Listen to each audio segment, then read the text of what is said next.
찬입니다. 이 시간 복음을 말하다 시간 이어나가도록 하겠습니다. 예, 역대상하입니다. 역대상은 이제 이스라엘이 이게 어떻게 이제 형성됐는지 이렇게 보여주는 책인데요. 이게 역대상하는 11개 상하하고 조금 다른 관점이 뭐냐면, 일단은 역대상은 그 초점이 남유다 중심이라는 겁니다. 역대상은 이제 상하는 남유다 이렇게 중심으로 하는데요. 그래서 북 이스라엘 이야기는 나오지 않습니다. 왜냐면은 역대 상하는 일단은 뭐 다이당을 중심으로 된 내용을 기록한 책이고요. 그래서 이제 다이당의 단점이 될 만한 그런 이제 밧세바 사건 이야기도 거론을 하지 않습니다. 그리고 이제 초반에 이제 그래가지고 아담과 아브라함까지 뭐 이렇게 계보가 쭉 여러 계보들이 나오는데, 일단은 다이당이 이제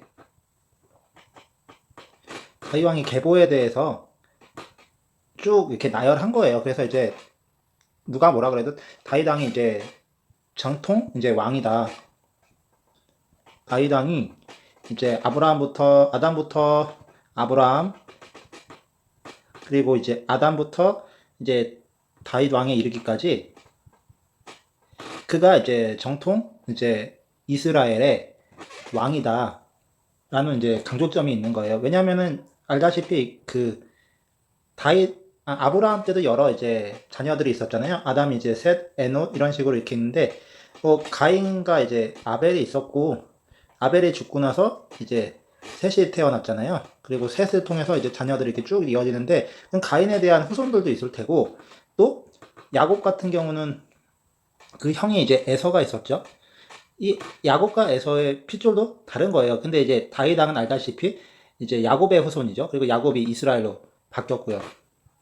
그래서 이제 강조점이 뭐냐면, 누가 뭐라 그래도 다윗 왕이 정통 이제 아브라함의 그 자녀이다, 이제 그 정통이다라는 거 이제 강조점을 두기 위해서 이게 역대 상하는 이제 그런 관점을 초반에 그 계보를 쭉 나열해요. 근데 이 계보가 그냥 이제 이스라엘 백성만의 계보만 나열하는 게 아니라 그 다른 무리 이스마엘 같은 이제 족보도 이렇게 좀 나열하고, 그 에서 자손들도 이렇게 나열해요. 왜냐면은 이렇게 해야 다른 무리가 이렇게 섞이지 않죠. 그들은 또 그들대로 계보가 명확하고 이스라엘대로 계보가 명확하기 때문에 섞이지 않고, 왜 다이당이 정말 이제 하나님의 계보, 이걸 한 번에 알아볼 수 있도록.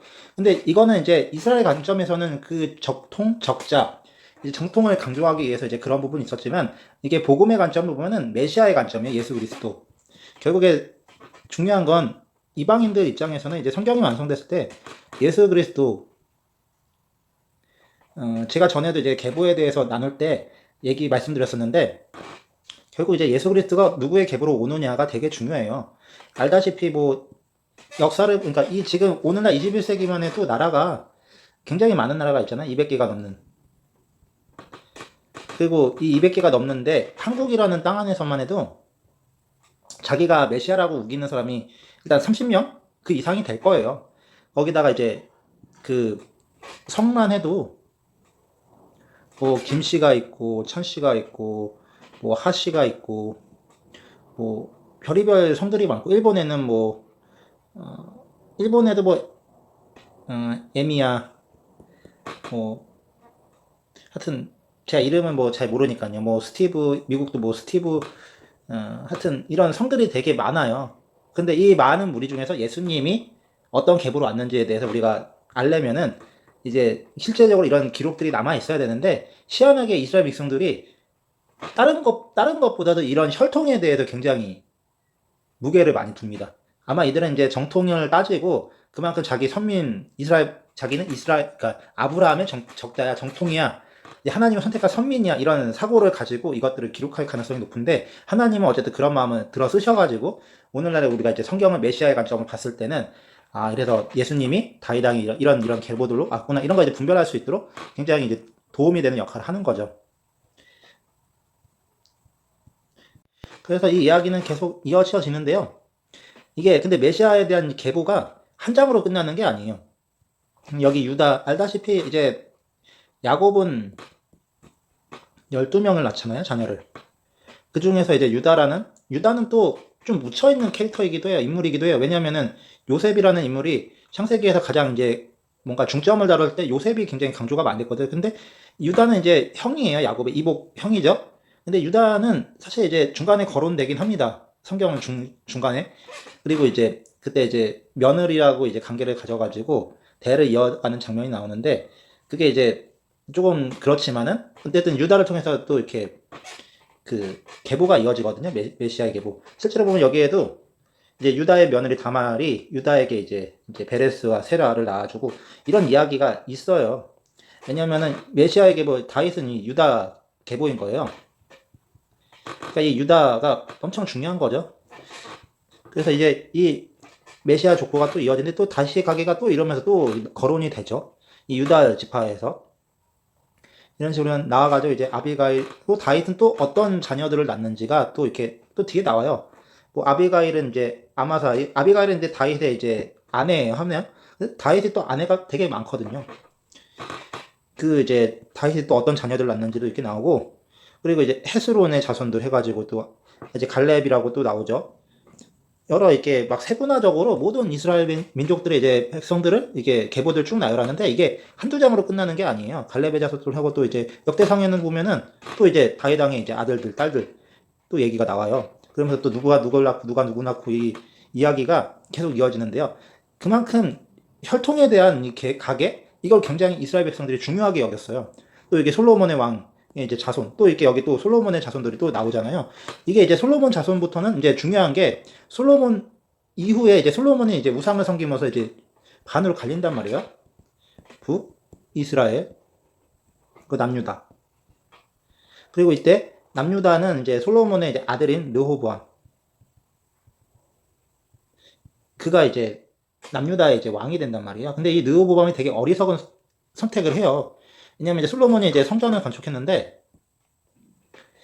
이게 너무 고역스럽잖아요. 성전을 짓는다는 게 무슨 그냥 40층짜리 이제 건물 하나 짓는 수준이 아니라 40층짜리 건물을 하나 짓는다 해도 엄청날 거예요. 육상 빌딩을 짓는다고 생각해도 근데 그거 비교도 안 되는 성전도 짓고 그리고 이제 당시 건축 기술이 그렇게 훌륭하지도 않았을 거 아니에요. 막 고층 건물을 쌓을 수 있는. 근데 그는 성전도 지었고 자기 성도 지었어요. 이 시간만 해도 어마어마하거든요. 그러니까 백성들 안에는 좀 쉬고 싶은 마음이 있었어요. 근데 아버지 때는 명분이 분명했으니까 이제 충성했는데, 그러니까 이제 그 아들 때는 우리에게 좀 은혜를 베풀어서 좀 자비를 해서 쉴 수 있게끔 배려를 해달라. 근데 이제 느호부반이 이제 아버지는 이제 채찍을 했지만 자기 정갈 채찍 더 세게 젊은이들의 말을 듣고 일단 나이든 나이가 있는 분들한테 물어봤는데 그들의 말은 무시하고 자기 친구뻘에 대한 이야기를 듣고 오히려 더 세게 나오니까 결국에 이제 실망하고 그 나눠지죠. 그러면서 이제 적대 관계가 되면서 북이스라엘과 남녀들께 나눠지게 됐는데요. 그러다 보니까 이제 솔로몬의 자손들에 대해서도 이런 식으로 이렇게 누가 그의 아들은 요람, 그의 아들은 아마샤 하면서 쭉쭉 이야기가 나올 수밖에 없는 거죠. 그래서 이제 시스기야, 므낫세 해가지고 이렇게 쭉 나오는데 아까 방금 전에 말씀드렸던 것처럼 여기는 이제 북이스라엘은 안 나와요. 중요한 건 이제 남유다. 왜냐하면 관점이 남유다를 중심으로 기록된 이게 역사서거든요. 실제로 우리가 중점을 둬야 되는 건 실제로 이 부분이 맞고요. 수룹바벨 얘기가 나오고 막 그러는데 이제 보면은 여기는 이제 수룹바벨부터는 이제 여호야김 때 이제 이스라엘이 남유다는 이제 멸망을 당해요. 바벨론한테. 그리고 이제 이 수룹바벨 때는 이제 기한 시긴 거예요. 포로 기한. 이제 이때가 한 70년 정도 어쨌든 이제 그 예레미야 선지자가 예언한 기간이 있어요. 그 기간 정도가 이제 흘러간 이후 이제 스룹바벨이 다시 이렇게 기항하는 이제 그런 부분이 있는데 열왕기 사실 이제 열왕기 상하는 역대 상하 열왕기 상하는 이제 멸망한 이야기까지만 나와요. 그러니까 여호와긴 이제 다음에 시드기야인데 시드기야가 이제 사로잡혀간 그 이야기 있잖아요. 눈이 뽑히고 아들들은 그가 본 앞에서 다 죽임을 당하고 바벨론 왕한테 그 여기까지가 원래 이제 그 뭐냐 이제 열왕기 상하 열왕기 이제 하 스토리가 이제 여기까지인데 말 그래도 이거는 이제 계보를 이어서 계속 설명해 주는 거예요. 그러니까 그 남유다에 대해서 명확하게 얘기를 해주는 거죠. 그래서 또 어떤 인물이 태어났고 좀 나열이 되고 그리고 이제 유다의 자손들 해가지고 또 이제 유다에 대해서 다시 한번 이렇게 다뤄요. 유다가 정말 중요하거든요. 그리고 다른 족보들도 이렇게 또 얘기를 해주는데, 시몬 자손들, 그리고 이제 르우벤 자손들, 갓 자손들 해가지고 이제 12지파, 이렇게 나눠서 계속 얘기를 해주는 거는 다른 이유가 없어요. 그래야지 이제 어느 민족을 통해서, 어떤 이제 자손들, 야곱의 또 12자손들이 다 이스라엘 정통 적자들이에요. 근데 이제 그 중에서 메시아의 가게가 어쨌든 알다시피 유다 지파인 거고, 그러나 섞이면 안 되니까, 그러니까 각 지파별로 이런 식으로 이렇게 혈통을 명확하게 해줄 필요는 있는 거예요. 그러나 중심은 어디까지나 남유다. 뭐 네이 사람과 정착지 이렇게 네이 지파는 또 이제 그 자기 영토가 없잖아요. 그 하나님을 제사하는 가게였으니까. 네이 지파도 메시아 집안은 아니에요. 그냥 이제 하나님의 그 통로로서 있었던 것 뿐이지, 연결해주는 이들이, 그러니까 유다 지파를 대신하는 거 아니에요. 여러 가지로 베냐민 지파 있고 이사가 있고, 이제 납달리, 므낫세, 에브라임 자손. 에브라임 같은 경우는 이제 알다시피 그러니까 요셉의 이제 아들이죠. 두 아들 중에 하나, 므낫세가 이제 에브라임, 그리고 이제 아셀도 있고, 이렇게 계속 자식들이 있고, 또 베냐민, 역대상 8장인데도 지금 족보에 대한 얘기가 계속 거론이 되는 거예요. 이것 때문에 사람들이 성경을 읽을 때 되게 좀 어려워합니다. 그리고 말씀드렸다시피 역대상은 그 11개 상을 다루지 않았던 이제 포로 생활에서 돌아온 백성들에 대한 이야기가 거론이 돼요. 그만큼 이게 써질 수밖에 없었던 게, 중간에 포로 잡혀갔으니까 그 기간이 끊겼을 거 아니에요. 그러니까 역사가 이제 그러니까 루스가 된 거예요. 빠진 부분이 있는데, 어쨌든 역대 상하가 그거에 대한 중간 지점으로서 연결해주는 매개체 역할을. 왜냐하면 이 이후에 나오는 느헤미야서 같은 경우는 기한해가지고 이제 성전을 이제 복원하는, 이제 성벽을 쌓고 성전을 쌓고, 그리고 이제 말씀을, 에스라 학자가 이제 또 말씀을 듣고, 그리고 에스더는 그 포로 기간 중에 이게 있었던 해프닝을 다루는 거고. 그러니까 그 중간에 연결해주는 이게 서적이 필요한데, 역대상하가 사실상 이제 그거를 이제 조금 역사적 이제 고찰로서 이렇게 좀 증언하는 부분이 있는 거예요. 그래서 이제 예루살렘에 정착한 네이 사람들 해가지고 이제 쭉 또 이야기가 나오고, 나머지 네이 사람들도 이렇게 나오고, 그리고 사울의 이제 족보, 사울왕이 또 이게 자식들을 낳았을 거 아니에요. 이렇게 이제 사람이 또 죽은 이야기가 또 나오고요. 그리고 다윗이 이제 이스라엘과 이제 유다의 왕이 된 얘기가, 어쨌든 다윗 왕의 중심으로도 있고, 그리고 다윗 왕의 용사들. 근데 여기에는 이제 우리아가 마지막에 31명의 용사로 이렇게 적혀 있어요. 그럴 수밖에 없는 게, 이제 솔로몬이 이제 그 우리아 이제 아내였던 이제 바세바를 통해서 또 이렇게 그 온 거 아니에요. 어쨌든 그 큰 용사들 해가지고 어쨌든 이제 31명의 이제 그 다윗의 이제 용사들, 그 중에서 이제 거의 맨 마지막에 우리아가 이제 이름이 기록되어 있어요. 그러면서 다윗 왕이 이제 자신의 어떠함을 이제 스스로 이렇게 자부하거나 이제 할 수 없었죠. 어쨌든 이런 좀 수치스러운 부분도, 그러니까 실제적으로는 거론 안 하는데, 이런 식으로 이제 조금 우리는 이제 역사를 아니까 이제 좀 캐치할 수 있는 부분들이 있고요. 그리고 이제 베냐민 지파와 다윗을 도운 용사들, 또 이렇게 내용이 이제 거론되고요. 다윗을 도운 용사들 또 이렇게 이래저래 얘기가 계속 나옵니다. 베냐민 유다에서 다윗을 도와준 용사들. 어쨌든 다윗왕 중심이에요. 진짜 역대상하는. 특히 역대상 같은 경우는 이제 다윗이 이제 생존한 기간 동안 이제 그 부분이 나온 거고, 그래서 역대하부터는 솔로몬의 이야기로 넘어가는데, 어쨌든 중요한 건 이제 남유다가 이제 강조가 되는 거고, 메시아의 계보가 이제 강조가 되는 거고, 하나님의 계에 대한 이야기가 또 나오고, 그리고 예루살렘에서 다윗왕이 어떻게 또 활동했는지, 되게 다윗왕에 대한 이제 포커스가 많이 집중이 되어 있어요. 거의 집착에 가까울 정도로. 그리고 하나님께로 옮기고, 원래는 하나님 중심이라는 얘기기도 하죠. 다윗왕이 이게 그만큼 이제 하나님을 섬겼던 왕이었으니까. 그렇게 해서 이제 또 이제 다윗왕이 감사 찬양 올리고, 이렇게 그 행적들이 쭉 나열되는데,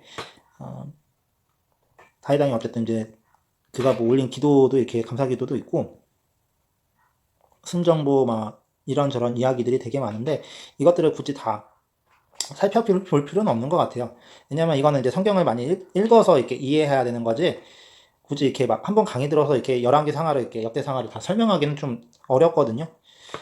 어쨌든 이제 성전은 이제 건축을, 다윗왕은 또 성전을 건축하지 못했어요. 너무 피를 많이 흘렸다고 하나님이 성전을 짓는 거 허락하지 않았고, 대신 솔로몬이 이제 지을 수 있도록 그가 이제 그 성전에 필요한 도구들을 이렇게 다 모아와서 솔로몬이 그거를 지을 수 있게끔, 그리고 이제 솔로몬이 이제 그것을 이어받죠. 어쨌든 이런 식으로 이야기가 계속 이제 진행되고요. 말 그대로 이제 계보가 대부분이라서 사실 이제 역대상하를 이게 막 구체적으로 낱낱이 이렇게 살펴보지는 않을 거예요. 다만 이렇게 그래도 역대상하가 어쨌든 순서상 이야기는 나와야 되기 때문에 그래서 이제 짚고 넘어가는 건데요. 이제 그 성전 이제 건축술 예물들 그리고 이제 다윗왕의 감사기도 등등 이렇게 계속 다윗왕의 행적이 이제 마지막에 거론되고 그러면서 이제 역대상이 이제 29장으로 끝나죠. 그리고 나서 이제 역대하가 진행이 되는데 역대하는 이제 솔로몬 왕이 이제 지혜를 구하는 이야기. 어쨌든 하나님께 이제 1,000번째 드리고서 하나님께 지혜를 구하잖아요. 그러니까 하나님이 모든 걸 다 주고 그리고 솔로몬이 누렸던 부귀영화가 무엇인지 그리고 성전 건축한 이야기 그리고 성전 건축을 시작하면서 이제 어떤 일이 있었고 그리고 이제 솔로몬이 성전을 건축하고 이제 두 기둥을 세우고 그리고 성전에 안에 있는 물건들 하면서 이제 솔로몬이 그러니까 초반부에 특히 역대 하에는 솔로몬이 이게 행했던 건데 근데 그러나 솔로몬을 완전히 포커스온 하는 건 아니에요. 초반 부분은 이제 솔로몬이 어쨌든 이제 다윗왕의 아들이고 성전을 건축했고 어쨌든 상징적인 인물이긴 해요. 솔로몬이 그래도 지혜의 왕이었기 때문에 이스라엘을 대표하는 왕 중 한 명이고 어쨌든 그래서 솔로몬이 이제 포커스가 온이 돼가지고 6장 정도 이렇게 할애가 되고 이제 기도하면서 이제 솔로몬의 이야기가 이렇게 나오고 그리고 이제 성전 낙관식 하면서 이제 굉장히 이제 솔로몬을 통해서 이룬 업적들 하고 이제 다윗왕보다는 그래도 덜 비중을 차지하는데 역대하는 어쨌든 솔로몬에 대한 이야기가 굉장히 중점이 돼가지고 초반부에 진행이 돼요. 그러나 솔로몬은 이제 다룰 수는 없는 건 왜냐하면 이 역대하는 이제 솔로몬 이후에 이제 그 자식들에 대한 이야기들도 쭉 진행이 돼야 하거든요. 어쨌든 이것은 이제 포로 귀한 내용이 이게 또 이게 설명이 돼야 되기 때문에 르호보암이 그 아들이 또 나오고 또 이제 스마야 이야기 그리고 이제 르호보암 방비하는 성읍을 건축하다. 어쨌든 이 르호보암은 이제 솔로몬의 아들이고 그를 통해서 또 이제 이스라엘의 또 계보가 또 이어지고요. 유다가 이제 강조가 되죠. 이제 르호보암은 일찍 이게 빨리빨리 넘겨요. 그래서 애굽이 유다를 치다. 유다가 무슨 일을 했고 그 사이사이에 어떤 일, 그리고 르호보암이 죽고 이제 아비암과 여로보암과 아비암이 전쟁인데 여로보암은 말 그대로 이제 북이스라엘이에요. 그리고 아비암은 남유다고. 그런데 이제 둘이 이제 나눠져 가지고 전쟁하는 거죠. 그래서 사실 좀 성경을 볼 때 인물들에 대해서 이렇게 낱낱이 보기가 특히 11개 상하나 역대 상하는 어려운 게 그 둘로 나눠진 상태에서 그 왕자를 각각 다룬단 말이에요. 근데 역대 상하 11개 상하 같은 경우는 이게 짬뽕이 되어 있어요. 그래서 남유다 갔다 북이스라엘 갔다 남유다 갔다 그러니까 그 왕이 그러니까 이제 여기는 이제 아버지가 아직 살아 있고 여기 이제 아버지가 아들이 이렇게 계보를 이어가고 이러다 보니까 둘이 이제 조금 그 동시대 왕이 이게 아니라 여기는 이제 아버지가 여전히 통치하고 있고 아들이 통치하고 있는데 둘이 그러다가 한번 부닥치고 근데 여기 전쟁하다가 또 이제 아버지가 죽으면 또 그 아들이 또 갑자기 등극해가지고 이렇게 싸우기도 하고 다른 민족 하여튼 이런 식이니까 이제 11개 상하는 조금 뭐랄까 좀 짬뽕이 되어 있어요. 북이스라엘과 남유다. 그래서 좀 헷갈리는데 근데 역대 상하는 그런 부분에 있어서는 조금 보기가 편해요. 남유다 중심으로 돼 있기 때문에 그래서 남유다에 대한 그 업적은 굉장히 많이 이렇게 부각이 되는데 대신 저희는 이제 좀 집중하기가 쉽죠. 이제 남유다 이제 아사왕이 있고 그리고 이제 아사의 개혁이 일어나고 적어도 선한 왕이 누구고 악한 왕이 누구인지를 이렇게 분별하는 데는 이런 것만 봐도 알 수 있고 성전자 하나님 아사가 죽고 또 이렇게 여호사밧 유다 왕이 되고 어쨌든 하나님이 이렇게 하신 일들은 이렇게 좀 그 왕들을 중에 실제적으로 볼 수 있고요. 그러니까 아합이라는 자가 이제 이세벨이라는 그 아내를 맞아들이면서 좀 그나마 이제 가장 타락했던 이제 왕 중에 하나인데 어쨌든 그 왕에 대한 이야기 빼먹을 수 없겠죠. 그리고 이제 여호사밧 계획이 또 일어났다가 이제 또 아람과 전쟁이 일어났다가 그 이제 유다 왕들에 대한 이제 거론이 계속 진행되고요. 그리고 유다 아시아 왕이 또 나오고 그리고 이제 아달랴 그리고 이제 아달랴에 대한 이제 반역이 일어났다고 하고 그러니까 이게 좀 남유다의 역사적 배경을 좀 알 수 있고요. 그리고 이제 일단 요아스 왕이 또 있고 그리고 이제 여호다의 정책을 뒤집은 이제 이야기가 나오고 요아스가 죽고 그리고 이제 유다 아마샤 어쨌든 이제 왕들에 의한 이야기가 끊임없이 나오는데 이 11개 상하가 이제 역대 상하가 궁극적으로 하는 얘기는 어디까지 이제 메시아에 대한 그 이야기를 메시아 계보에 대해서 명확하게 짚고 넘어가는 주제인 거예요. 예수 그리스도가 어떤 이제 가계를 통해서 오셨는지를. 그래서 이제 남유다가 특히 이제 포커스 온이 되는 중심으로 해가지고 성전이 회복되고 그 이야기가 필요한데 어쨌든 이제 포로 기간 때는 어쨌든 이들이 포로로 있었기 때문에 그거를 연결해줄 만한 매개체적 서적은 없고 이 역대 상하가 그런 부분에서는 되게 가치가 있는 거죠. 11개 상하는 말 그대로 포로가 되기 전까지 내용이 담겨 있고 그리고 나서 나온 책들은 포로 이후의 내용들이, 그나마 에스더서가 이제 포로 때 나왔던 이야기긴 한데, 그거는 근데 뭔가 중간에 매개체라기보다는 그 사이에 무슨 일이 있었는지가 강조가 된 거라면, 이거는 어쨌든 이전과 이후의 역사를 같이 이렇게 보여주면서 좀 흐름을 잡을 수 있도록, 그래서 우리가 이제 혼돈하지 않고 성경을 이해할 수 있도록 이렇게 도움을 주는 부분이고, 6월절도 나오고 시드기야 왕의 개혁도 나오고, 아수르 군대의 위협을 받았다가 그것을 극복하고, 어쨌든 이런 이야기들이 쭉 나옵니다. 그냥 이야기를 흘러보듯이 이렇게 보는 이유는, 제가 이거를 이렇게 그렇게 많은 시간을 할애하려고 하지는 않기 때문인 건데, 어쨌든 율법서를 발견해가지고 또 개혁이 일어나기도 하고, 계속 이야기를 보면은 결국 이제 남유다가 이제 어떤 식으로 하나님이 일해 오셨고, 그럼에도 불구하고 이 시드기야 왕 때는 사실 이제 마지막 부분에 이제 시드기야 왕이 이제 말로가 이제 비춰지는 건데, 이 시드기야 왕에 대한 예레미야서에도 이제 나오고요.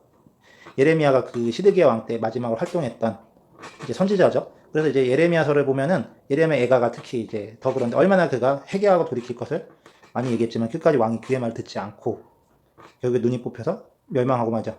예레미야가 여호와께서 예레미야의 입으로 하신 말씀이 이루어졌느니라. 예레미야는 끊임없이 하나님의 말씀을 대언했지만 시드기야 왕은 전혀 이제 마음을 돌이키지 않았다가 이제 멸망당했고, 그레스의 귀국 명령. 그러니까 이제 바벨론은 이제 그 페르시아 바사에 거쳐서 이제 멸망을 당하고, 그리고 이제 바사 왕 때 이제 고레스가 이렇게 왕이 돼가지고 이제 예레미야가 하신 말, 그 예레미야 통해서 한 말씀 있잖아요. 이때 그 주신 말씀대로 이제 여호와께서 이루셔가지고 이제 바사 왕 고레스를 감동해가지고 이제 그 민족들을 보내서 성전을 건축하게 하는 일이 있는데, 이게 바로 이제 느헤미야서로 이어지는 내용인 거예요. 느헤미야서에는 이제 이 내용이 그대로 이어지는데, 근데 순서는 이제 에스라서가 더 먼저 나와요. 그래서 이제 사실 이제 역대하를 읽고 나서 느헤미야서를 읽고 어떻게 이제 하나님이 성전 회복했는지를 바로 넘어가면 되는데, 근데 이제 학자 에스더는 항우인데 이건 포로 기간이, 원래는 순서대로 보면은 에스더서를 먼저 읽고 그 다음에 느헤미야서를 보고 에스라서를 보면 되거든요. 근데 반대로 돼 있어요. 에스더는 이제 그 포로 때 이렇게 그 어떤 일이 있었는지, 느헤미야는 이제 귀국하고 나서 성전을 건축하고, 에스라는 이제 성전을 다 건축한 다음에 말씀을 선포하면서 이제 궁극적인 회복을 이렇게 보는 그런 중심이거든요. 근데 성경은 희한하게 이제 에스라서가 먼저 있고 그 다음에 느헤미야서가 있고 에스더서, 욥기나 시편들은 이제 약간 시가서인데, 욥기는 창세기 인물이에요. 그러니까 역사적으로 보면 더 일찍 나와야 되는데, 근데 굳이 욥기가 이렇게 시가서에 들어가면서 이게 이 중간쯤에 이렇게 역사가 끝나고 나와서 나오는 이유는 성경의 스토리에 직접적인 영향을 주지 않기 때문이에요. 욥이라는 인물을 통해서 의로움에 대한 의를, 그 의가 하나님 앞에 인간의 의가 무엇인지를 좀 정의하는 내용이고, 시편은 말 그대로 이제 곡조 있는 이제 기도문, 다윗왕의 내용이 시편이 되게 많고, 자문은 솔로몬이 이제 지혜를 받았잖아요. 그 지혜를 이제 풀어낸 이제 서적, 전도서는 이제 솔로몬이 타락하고 나서 그 허망함을 이제 고백한 노래, 그리고 아가서는 솔로몬이 진실된 사랑도 했거든요. 그 부분. 그리고 나서 이제 이사야 선지서로 쭉 넘어간, 이 선지서들은 알아야 이제 이스라엘 역사서만 봤을 때 그냥 이제 뭔가 사무적인 좀 감정 같은 거 없던 그런 느낌을 이제 실제적으로 그들이 어떻게 하나님을 대적하면 감정이 굉장히 많이 녹아져 있는 책이죠. 근데 사실 선지서는 되게 어렵긴 해요. 왜냐하면 묵시문학이라서 우리가 그 배경을 이해 못하면은 알아듣기가 어려운 부분이 있는데, 이 얘기는 이제 다음 시간에 이어나갈 거고요. 예, 오늘은 여기까지 하겠습니다. 감사합니다.